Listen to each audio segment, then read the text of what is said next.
So today what we're doing is we're actually talking about love. So we're in this series called Ambassadors, and the idea is that we're supposed to be Christ's ambassadors to the world. That ultimately, like a lot of times we believe we're a part of this world, but we're called to be in the world, not of it, right? So we're supposed to be different, and we're supposed to be ambassadors for Him. And this today is the sermon on love. I would love to tell you that I planned it for Mother's Day. I'm not that smart. God just kind of made that all work together. What I want to do, though, before we get started is I want to unpack love for a little bit, right? So in our culture, love is the word's been cheapened a good bit, right? Because you say it all the time. When you were in like 6th or 7th grade, you probably passed a note to somebody that said you loved them, right? You didn't love them. No, you didn't, right? Maybe that was too early for you. Maybe it was 9th grade. Either way, you said it, and it wasn't true, right? The word gets thrown around all the time. I tell more men I love them now than I have ever in my life, and sometimes I mean it, and sometimes I'm just saying it back, and I'm not sure how we got here, you know?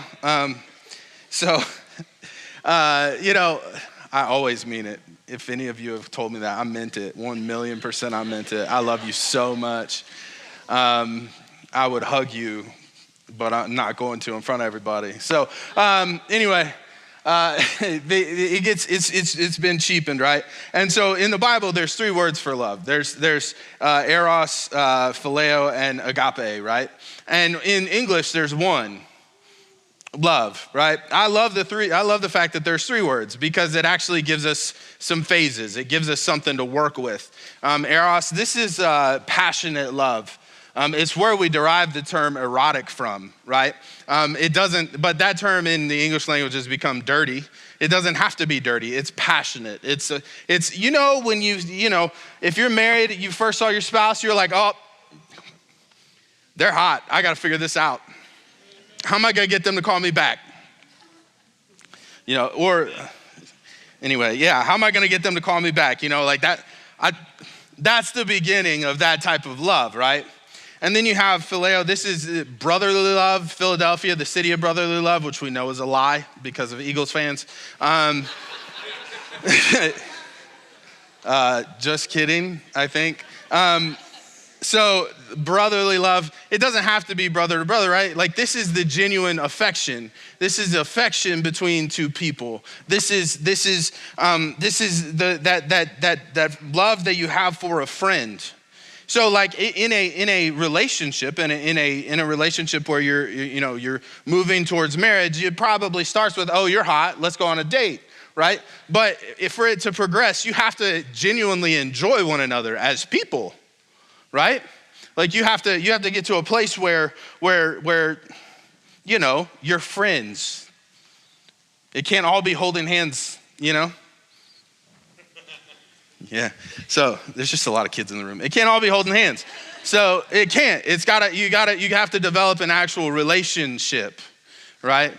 But then you have agape, and this is something that's different.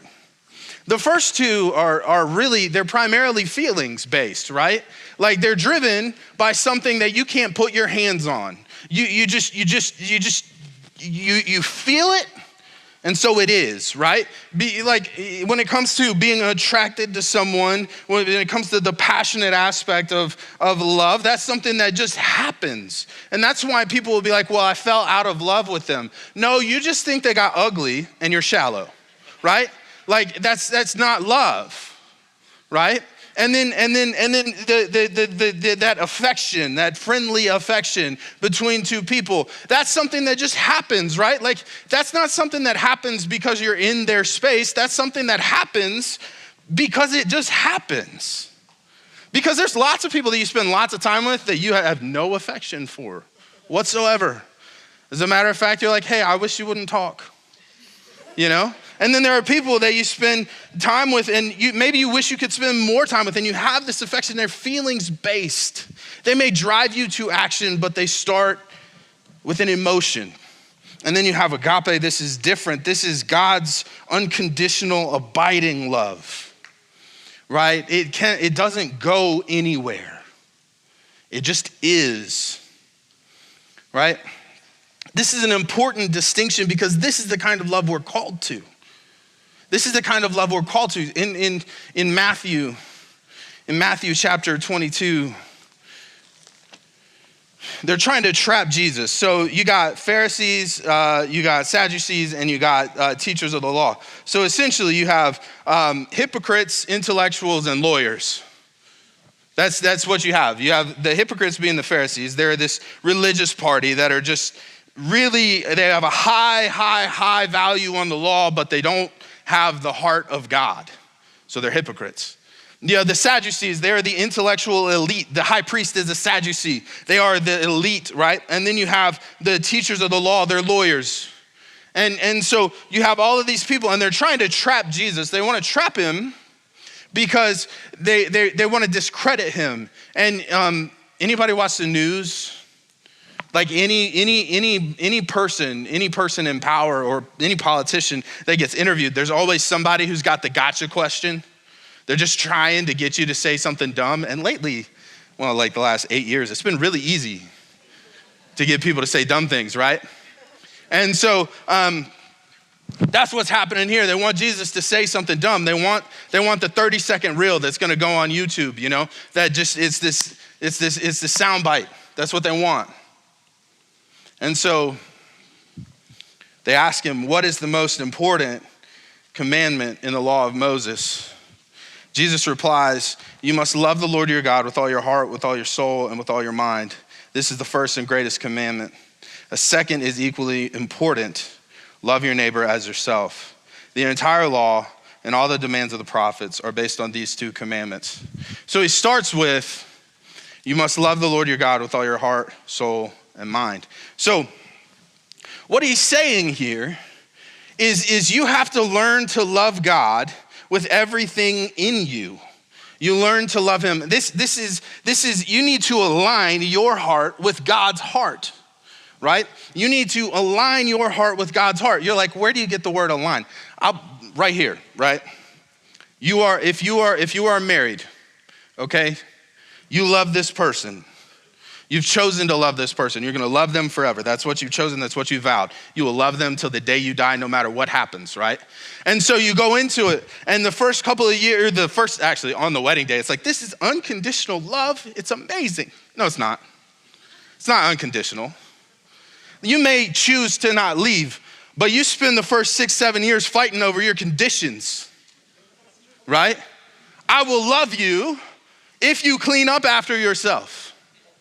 I will love you if we have fellowship more. I will love you if you like this TV show.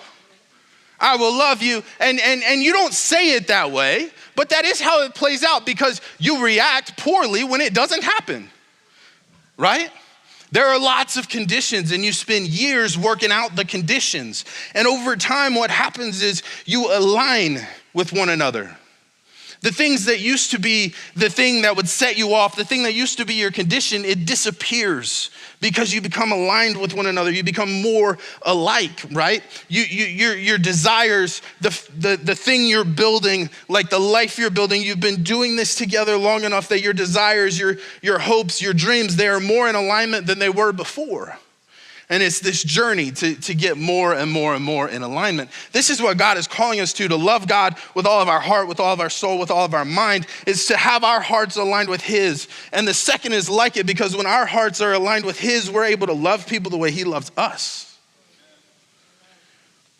And therein lies the problem. Because loving people the way he loves us, well, Jesus put it really succinctly. You must take up your cross and follow me. That's how he loved us. That's how he loves us. This is so much more than, hey, I want to hold your hand. It's so much more than I really like hanging out with you. It's so much more than being around you makes me happy. It's bigger than that. The love we are called to is bigger than that. We walk around telling people we love them, but how much would you sacrifice for them? How much would you give up for them? How much bad feelings, how many bad feelings are you willing to endure on their behalf? Right? So what we're going to do is we're going to unpack this a little bit, and we're going to use 2 Samuel chapter 9 to do this. So I'm going to tell you up front, this story does not contain the word love at all, right? But here's why we're jumping to it. This is a story about King David. King David is in the Bible called a man after God's own heart. His heart is in alignment with God's most of the time, and we see the times when it's not. The Bible tells us about it. And so God honors David because of this. God honors David because of the way he loves God. And so this is a great place to pull an example from. So let me just read. We'll be in chapter 9. We're going to do the whole chapter. So verse 1. One day David asked, "Is anyone in Saul's family still alive? Anyone whom I can show kindness for Jonathan's sake?" So this right here is insane. So in this time, David is the king, but Saul was the last king. Now, Saul was the last king, and Saul was not David's dad. So what should happen based on the norms of the day is David should be asking, is there anyone left in Saul's family who I need to kill so that they're not a threat to the throne? That's the way that this would typically work, right? But David had this really, really deep friendship with Jonathan, Saul's son. And so he says, is there anyone that I can bless for Jonathan's sake, right? This is already against the norm. Verse 2, he summoned a man named Ziba, who had been one of Saul's servants. "Are you Ziba?" the king asked. "Yes, sir, I am." The king then asked him, "Is anyone still alive in Saul's family? If so, I want to show God's kindness to them." Ziba replied, "Yes, one of Jonathan's sons is still alive. He's crippled in both feet." "Where is he?" the king asked. "In Lodabar, at the home of Machir, son of Ammiel." So one of Jonathan's sons is still alive. And you kind of feel like when you read this, that Ziba doesn't believe that David is going to bless this kid because he gives them a piece of information that makes no sense outside of, I think this kid's a target. He says he's crippled in both feet, right? Why would he give him this information? And by the way, this is horrible. This is a horrible situation for Mephibosheth, the kid that we're speaking of. It's a horrible situation for him because not only is he the grandson of the king, the son of the heir, so he would be one of the next in line. He's crippled in both feet. So in this time, like he can't contribute at all. Right? You're talking about an agrarian society in a lot of ways. Like you got to be able to do manual labor. If you can't walk, you got a problem, right?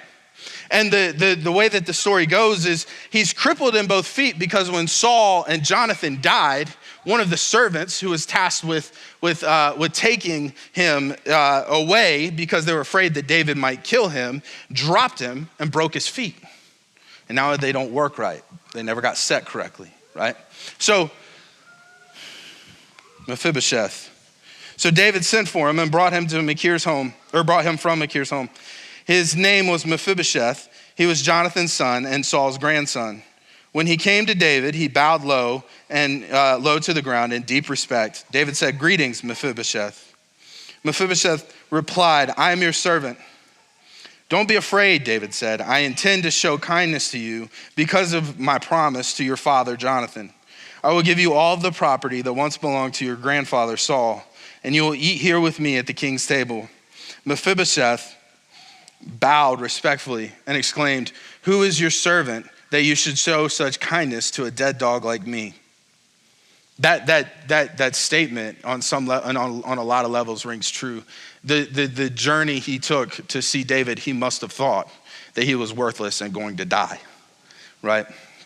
Then the king summoned Saul's servant Ziba and said, I have given your master's grandson everything that belonged to Saul and his family. You and your sons and servants are to farm the land for him and produce food for your master's household. But Mephibosheth, your master's grandson, will eat here at my table. Ziba had 15 sons and 20 servants. Ziba replied, yes, Lord, my king, I am your servant, and I will do all that you have commanded. And from that time on, Mephibosheth ate regularly at David's table like one of the king's own sons. Mephibosheth had a young son named Micah. From then on, all the members of Ziba's household were Mephibosheth's servants. And Mephibosheth, who was crippled in both feet, lived in Jerusalem and ate regularly at the king's table. So what we have here is we do have an act of love. We have an act of love from David to Mephibosheth on behalf of Solomon. This is definitely an act of love. He's trying to show God's kindness. He's trying to show God's love to him, right? And this is the type of love that we're talking about. This is the love that is not conditional, that goes against the culture, that goes against the grain, that we don't see often around us. Because this is not, hey, I love this kid. He never knew the kid. This is not, this will benefit me and him equally, right? Like there's no reciprocity here. This is David looking on this kid with love because of who he is and treating him with dignity because of who he is. That's it. And so let's just start here. The first thing is this: love is painful. Love is painful. This kind of love is painful. Now, David, you're like, where do you get that? David, first of all, it starts from a place of pain because he wants to bless Saul's family on behalf of his friend, his best friend who died. Secondly, David must have felt pain when he found out how Mephibosheth's feet were broken. Like this person that I want to bless, this person that I love because of who he is, because of who his father is, I've now crippled, made useless, and he believes he's only worthy of death, right? Love is painful. This kind of love is painful. It just is. It's Mother's Day. Moms, how much do kids make you cry? A lot. I've seen it. I never knew how much the kids made. Never knew how much I made my mom cry until I see my wife cry about things with my kids. You know, it hurts. And it's not, like the world will tell you, like, it's supposed to be easy. Like if it's love, it'll be easy. Like if it's love, it'll be easy, right? When we talk about relationships, like if you're advising somebody, right? You got a young person, they're dating and they're like complaining and all this stuff. Like, look, I'm not trying to tell you where you should end up one way or the other, but the statement, if it's love, it'll be easy, is the dumbest thing you could possibly say. Like absolutely the dumbest thing. Oh, it'll just happen. Are you kidding me? Your marriage, does it just happen? Is it easy? And if you're gonna tell me it is, I'm gonna say you're lying to me or you're lying to yourself. Like, I'm not complaining, by the way. Like, I'm not complaining at all. I love my wife deeply. And there's not a single person on this planet that could make me stop, right? But that is the hardest relationship in my life, and it requires the most attention.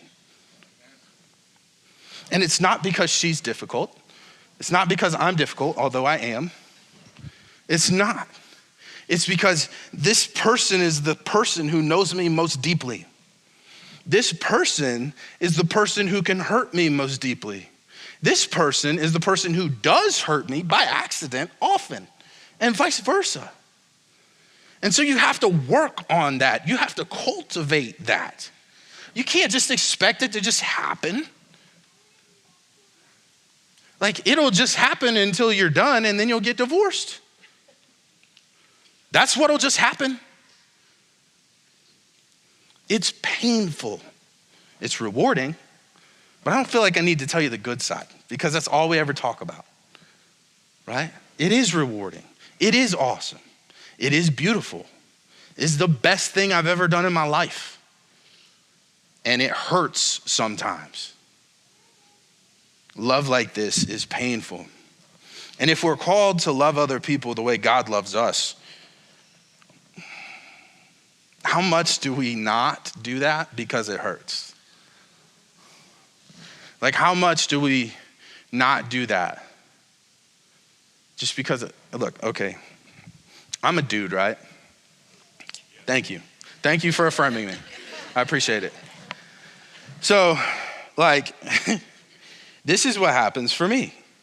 I can be hurt by somebody, and then I go, oh, that really hurt. And then you go like this. Then it's over. And if it hurt bad enough, I don't know that person anymore. Who are you talking about?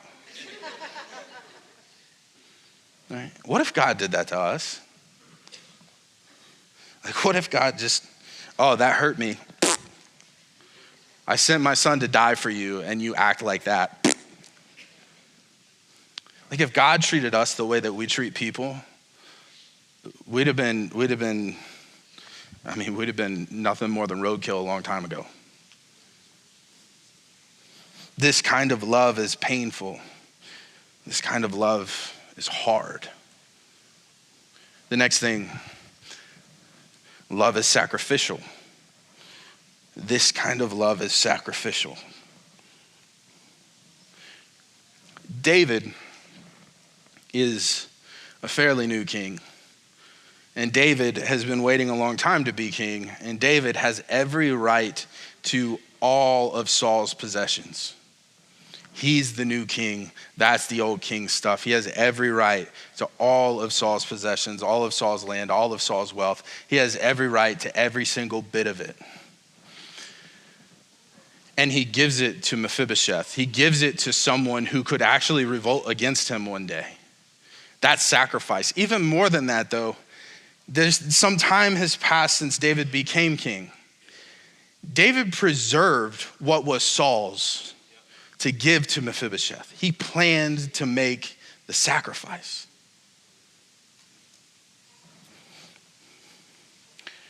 It's one of those things in life, right? If you don't plan, there are some choices that if you don't plan on your answer, you're not gonna have the right one. You know what I'm talking about? Like this, when it comes to money, right? If you don't plan to save money, you're not gonna save money. Unless you are like just a compulsive saver, but that, just judging by the statistics of the American household, that's not many of you.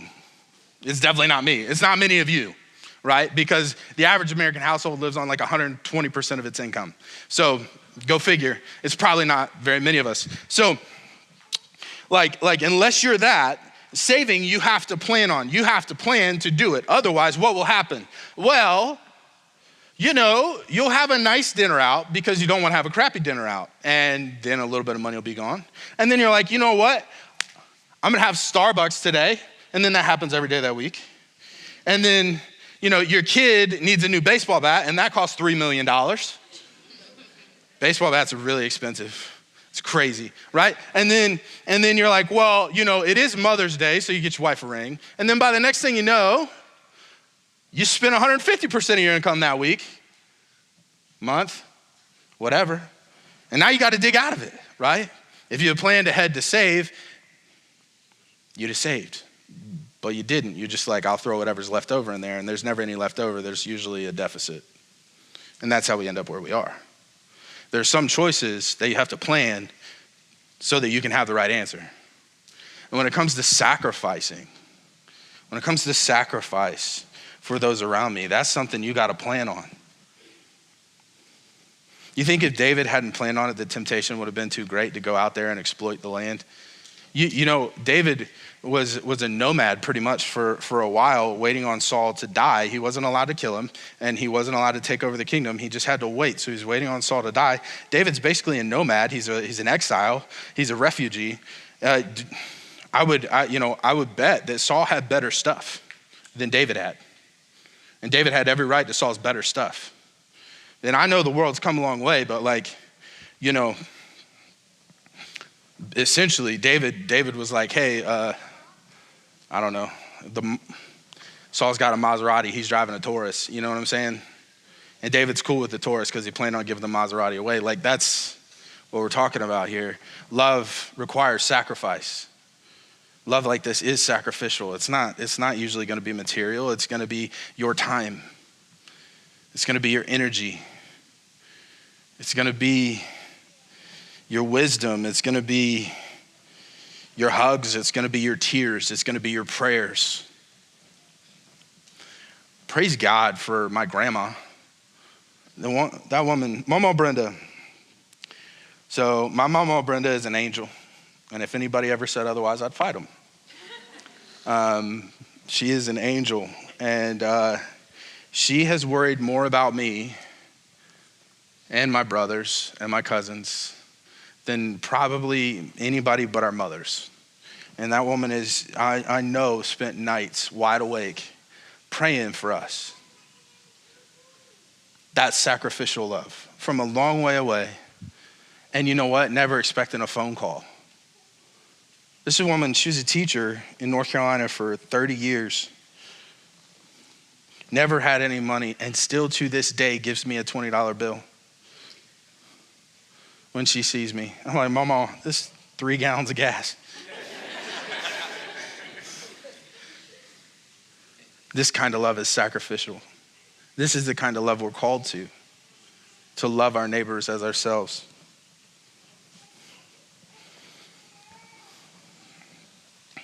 Ultimately, this kind of love is a verb.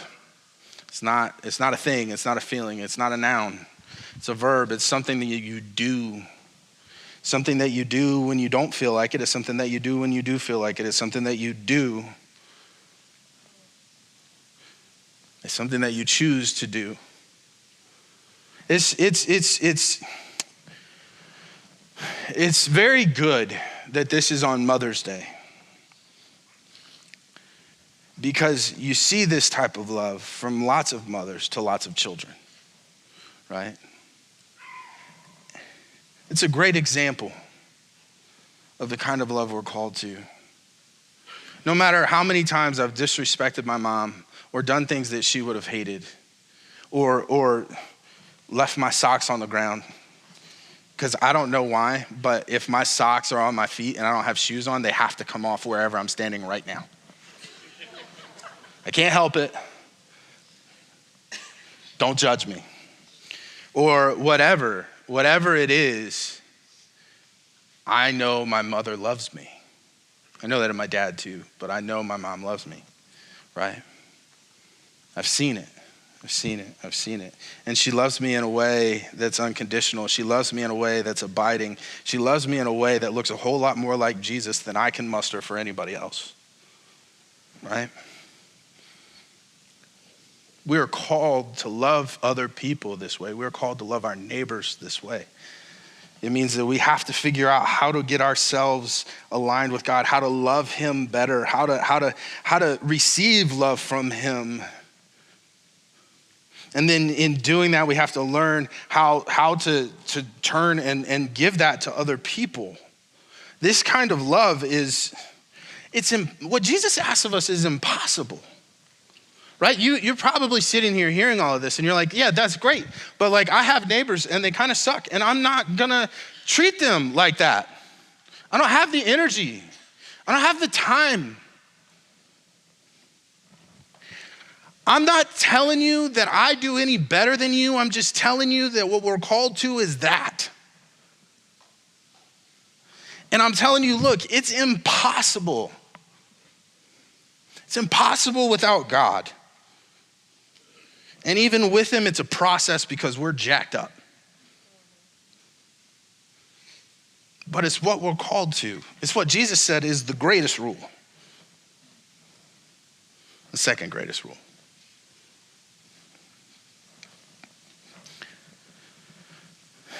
You know, I guess one of the things that strikes me as unpacking this way is that there are a lot of us that say that we love people. There are much fewer of us that actually do in the way we're called to. And I'm not trying to say you should say it less. I'm just trying to say you should understand the weight of who you are called to be. And you should try with all of your might, with all of your prayers, with all of your tears, to be that. Can we pray?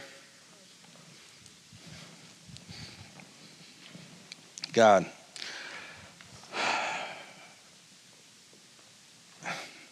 help us love people more like you love people. Help us see people the way you see people. God, give us the strength, give us the gumption, right? Like to just believe that with you we could do that. To believe that with you we could love people the way you love people. To believe that with you we could have that much capacity. It's an endless capacity for love that you possess, that you give to us, and you've called us to try to be like you. And I don't want to speak for everybody else, but my capacity is just not endless.